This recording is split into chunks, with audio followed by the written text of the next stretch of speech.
আসলে নেতৃত্বে কে ছিল যদি আমাদের জামাতের মনে করেন যে সহসভাপতি জামাতের যারা আছে তারা এই নাম উল্লেখ করে যদি বলতেন কেউ ছিল নাকি নাম উল্লেখ করে জামাতের সহসভাপতি ছিল, এটাই হচ্ছে মূল নেতৃত্ব।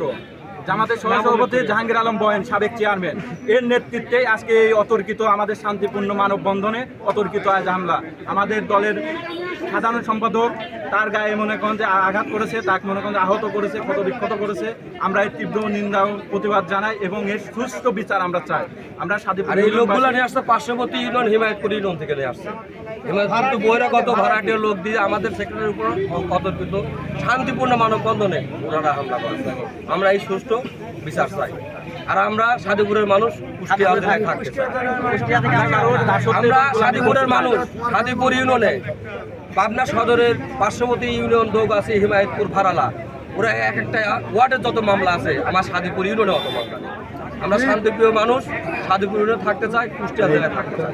আর আমাদের সেক্রেটারির উপর যে অতর্কিত হামলা করেছেন, এই হামলার সুষ্ঠু বিচার দাবি করছি আপনাদের মাধ্যমে।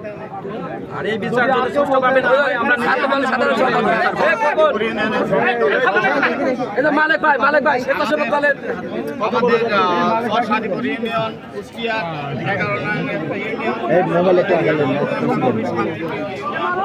আর কুষ্টিয়াতে আমাদের জন্ম, কুষ্টিয়ার মাটি আমাদের মা। আমরা এই মাটি ছেড়ে যাবো না, আমরা কুষ্টিয়াতে থাকবো, কুষ্টিয়াতে আমরা পাবো না। এই আপনাদের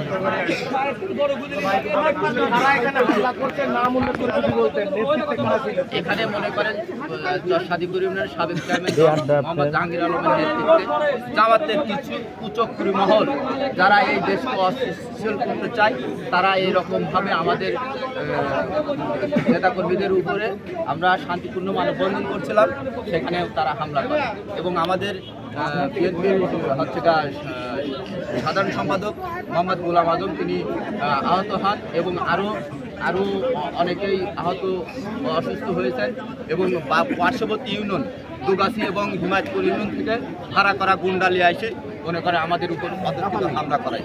আমরা এই হামলার বিচার চাই এবং আপনাদের মাধ্যমে ইলেকট্রনিক প্রিন্ট মিডিয়ার মাধ্যমে আমরা সারা বাংলাদেশের মানুষকে জানাইতে চাই, আমরা সাদিপুর এমন একটা ইউনিয়ন যা আমরা কুষ্টিয়া আমাদের গর্ব, কুষ্টিয়া আমাদের কবি সাহিত্যিক বীর মোশাররফ হোসেন, আমাদের বাউল সম্রাট লালন সাঁইজি সহ রবি ঠাকুর, বিশ্বকবি রবীন্দ্রনাথ ঠাকুর, এটা আমাদের গর্ব। আমরা আমাদের এই গর্ব ছেড়ে আমরা পাবনা জেলার সাথে যাব না, এটা আমাদের অঙ্গীকার। যারা হামলা করছে তাদের নাম উল্লেখ করে যদি বলতেন কে কে ছিল এই হামলায়।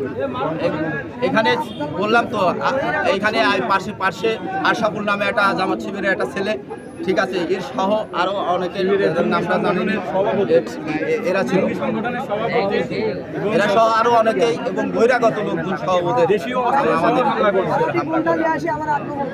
সেক্রেটারি কই? সেক্রেটারির উপরে কি হামলা করলো?